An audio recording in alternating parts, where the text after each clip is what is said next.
Hi guys, আমি একটা সুন্দর রেসিপি নিয়ে আসছি পেঁয়াজের ঘন্ট। দেখুন, এই পেঁয়াজগুলা সুন্দর করে পেঁয়াজগুলা জলের মধ্যে ঢেলে দিব। পেঁয়াজগুলা ঢেলে দিলাম। তারপরে আমি আমি লবণ দিয়ে এগুলা ভালো করে সিদ্ধ করে দিব। লবণ দিয়ে এগুলা ভালো করে আমি সিদ্ধ করে নিব। দেখুন, এগুলা ভালো করে আমি সিদ্ধ করে নিব। দেখুন, আমি এই ঘন্টার মধ্যে কি কি দিব, ঘন্টার মধ্যে কি কি দিব, এখানে টমেটো, এখানে আদা, রসুন, এরপরে কাঁচামরিচ আর পেঁয়াজ, এগুলা দিব। এখন আমার পেঁয়াজগুলা সিদ্ধ হয়ে গেছে, দেখুন খুব সফট হয়ে আসছে। এখন আমি এগুলা নামিয়ে ফেলবো। দেখুন দেখুন এখন আমি এগুলা সুন্দর করে নামিয়ে ফেলবো। দেখুন, ভালো সফট হয়ে আসছে। এখন আমার এখন আমার কড়াইয়া গরম হয়ে গেছে। কড়াইয়ার মধ্যে আমি তেল দিলাম, পরিমাণ মতো তেল দিলাম। তারপরে দিয়ে দিলাম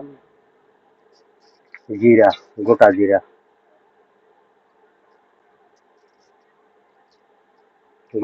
দিয়ে দিলাম।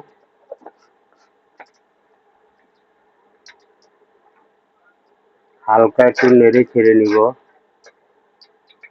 আমার জিরাগুলো একটা ফ্লেভার আসবে। হালকা একটু নেড়ে ছেড়ে দিলাম। এখন আমার জিরাগুলো হয়ে গেছে। এখানে কাঁচা কাঁচা লঙ্কা, পেঁয়াজ আর পেঁয়াজ, টমেটো এগুলা পেস্ট করে নিলাম। এখন আমি এগুলা ঢেলে দিব।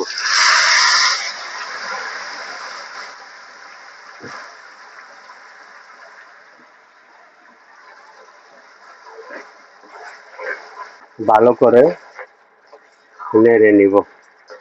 কাঁচা লঙ্কা, পেঁয়াজ, টমেটো।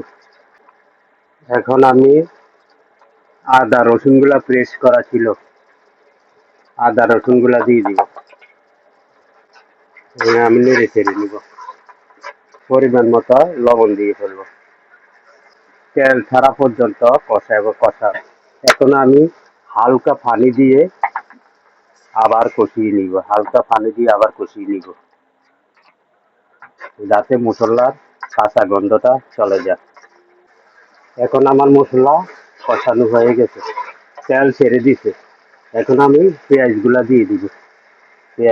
পুরা দিয়ে দিব। এখন ভালো করে কষিয়ে নিব যাতে পেঁয়াজগুলার ভিতরে মশলা ঢুকে। এখন আমি ভালো করে নেড়ে ছেড়ে এগুলা ঢাকনা দিয়ে দিব। ভালো করে কষিয়ে নিব যাতে মশলা ভিতরে ঢুকে। ঠিক আছে, এখন আমি এগুলা ভালো করে কষিয়ে নিব। ঢাকনা দিয়ে দিলাম, আধা ঘন্টা রাখবো। এখন আমি ঢাকনা উঠিয়ে দিলাম। আমার এগুলো কষানো হয়ে গেছে। দেখুন, হয়ে গেছে আমার পেঁয়াজের ঘন্ট। দেখুন, গরম ভাতের সাথে খেতে সেই স্বাদ। দেখুন, হয়ে গেছে আমার পেঁয়াজের ঘন্ট। দেখুন,